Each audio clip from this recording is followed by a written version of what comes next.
Welcome to Ben Lomond Historic Site. I'm Kevin Pollock with the Prince William County Historic Preservation Division.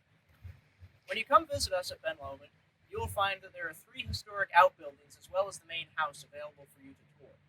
But this outbuilding behind me is perhaps the most important to Ben Lomond's story and also to the story of Prince William County.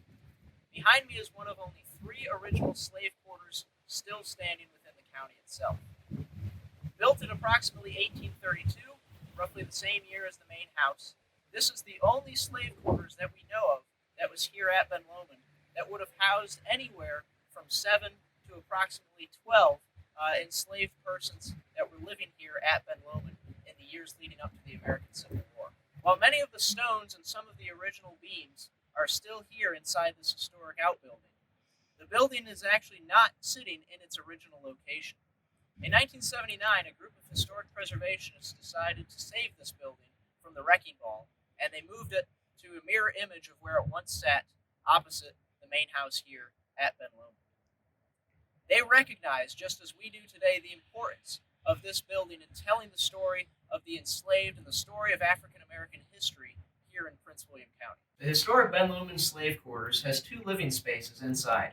In this space, we interpret what the typical living space might have been for the enslaved living here at Ben Lomond. What you would have seen if you had been here in the 1840s or 1850s and walked into this room is handmade furniture that the enslaved would have had to construct for themselves. And this was their entire living space.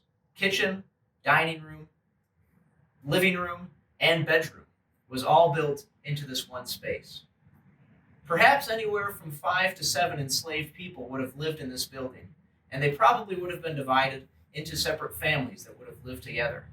However, as you can see, the living space here was still rather meager. There was only 1 bed here in the living quarters, and based off African tradition that was carried over and weaved into enslaved culture here in North America, it was typically the eldest person in the family that would get the privilege of sleeping in the bed.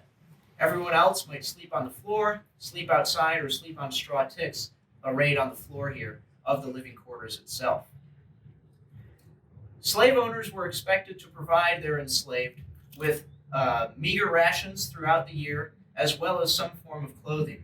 Slave owners throughout the South were expected to provide their enslaved with meager food rations throughout the year, as well as several pairs of clothes. However, enslaved people were often allowed to have some sort of vegetable garden adjacent to their living quarters, and with that food that they grew, they could either bring it inside to their own living quarters and supplement their own diets, or in some cases, owners would allow their enslaved to sell goods either back to the owners for a small profit, or in some rare cases, the enslaved could take the food that they grew from that vegetable garden and sell it at market.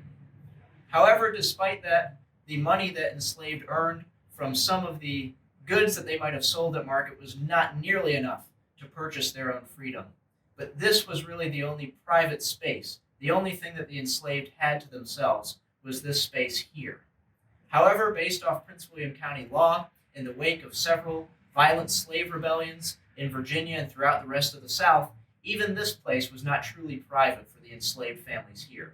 Prince William County law said that at any point, any white visitors or slave patrols could enter the premises of an enslaved quarters, meaning that enslaved families rarely ever had any true privacy to themselves here in the small quarters that they tried to call home.